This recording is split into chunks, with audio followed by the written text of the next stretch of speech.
आपके उनके पास आप कितने टाइम से जा रहे हो, क्या एक्सपीरियंस है आपका उनके साथ? आई थिंक मुझे अप्रोक्स 6 मंथ्स हो चुके हैं उनके पास जाते हुए। जब मैं फ़र्स्ट टाइम उनके पास गई थी तो मेरी बिटिया मुझे लेके गई थी उनके पास। तो उसने मुझे बोला कि मम्मा आप मेरे साथ एक बार चलो। तो मैं अपनी बिटिया की बात मान के, क्योंकि मैं बहुत ज़्यादा डिस्टर्ब भी चल रही थी, तो मुझे लगा मुझे उसकी बात मान लेनी चाहिए, तो मैं अपनी बिटिया के साथ उनके पास चली गई।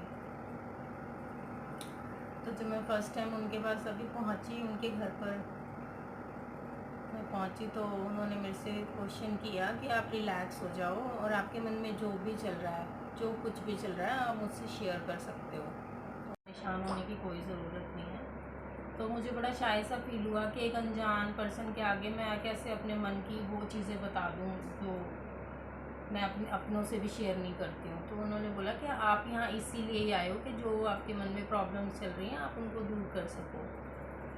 तो पहले मैं 5-10 मिनट सोचती रही अपने मन में, लेकिन उन्होंने मुझे बड़ा रिलैक्स फील करवाया, क्योंकि वहाँ का जो एटमॉस्फेयर था ना वो भी बड़ा रिलैक्सिंग था। मुझे बड़ा अच्छा लगा वहाँ पर। तो उन्होंने मुझसे पूछा कि क्या दिक्कत चल रही है लाइफ में। मैंने कहा मैं बहुत ज़्यादा नेगेटिव रहती हूँ, बहुत ज़्यादा इरिटेट रहती हूँ। तो मैंने उनको बताया कि मेरी लाइफ में बहुत प्रॉब्लम्स चल रही हैं, मेरे हस्बैंड के साथ चल रही हैं, और मेरा बात करने का मन नहीं करता है। मुझे ऐसे लगता है कि वो मुझे समझते नहीं है किसी भी बात पे। मैं कोई बात बोलती हूँ तो उनको लगता है ये बात ठीक नहीं है, वो कोई बात बोलते हैं तो मुझे लगता है ये बात ठीक नहीं है।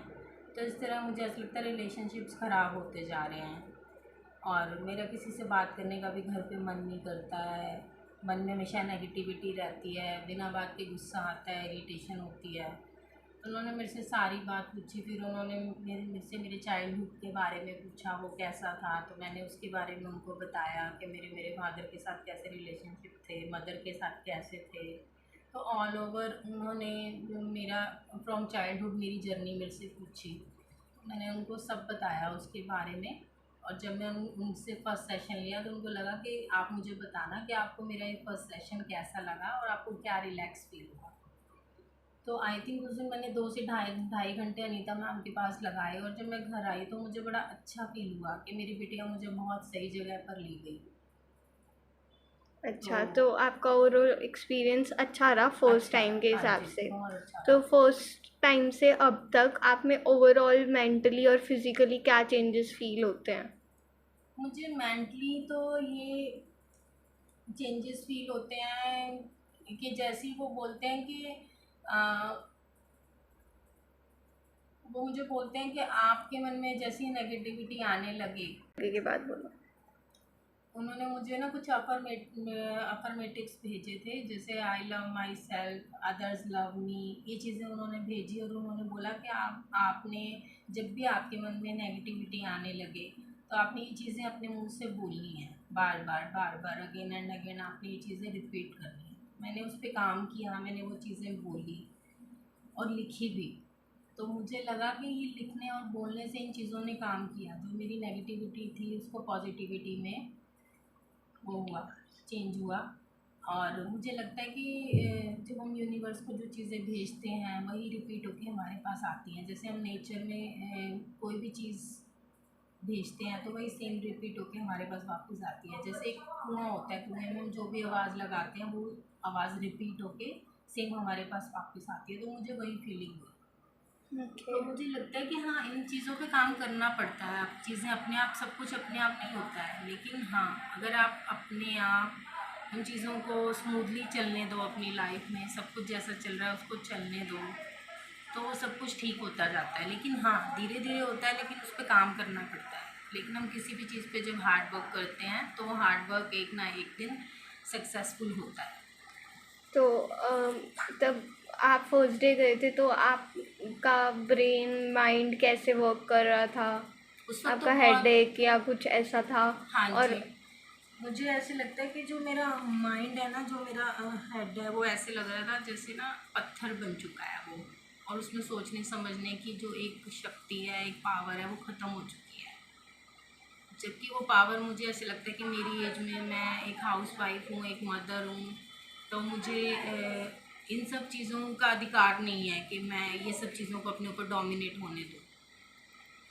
तो जब मैं उनके पास गई तो मुझे लगा कि नहीं, ये सब जो नेगेटिविटी होती है ये सब चीज़ें कुछ नहीं होती हैं और तू यहाँ पे क्या कर रही है, तुझे यहाँ नहीं होना चाहिए। जब मैं उनके पास गई, लेकिन जब उन्होंने मेरे से खुल के बात की, मेरी सारी प्रॉब्लम पूछी, बार बार मुझे बड़े प्यार से समझाया, तो मुझे लगा कि नहीं, मैं इस पर्सन को अपने मन की वो गहरी और डीप बातें बता सकती हूँ जो मैं किसी को भी नहीं बता सकती थी। अपने दिमाग में यहाँ पे कहीं इकट्ठी करके रखी हुई है। जैसे एक डस्टबिन होता है, डस्टबिन में हम कूड़ा जमा करते रहते हैं लेकिन उसको थ्रो नहीं करते हैं, उस डस्टबिन को हम क्लीन नहीं करते हैं, तो वो डस्टबिन क्या होगा, गंदा होगा, उसमें मच्छर मक्खी पैदा होंगी। तो वही वाली चीज़ थी, कहीं ना कहीं मैंने माइंड में अपनी गंदगी जमा की हुई थी और वो गंदगी मुझे परेशान कर रही थी। वो जब मैं अपनी सारी गंदगी मैंने उनके आगे रिमूव की तो मुझे बड़ा रिलैक्स महसूस हुआ।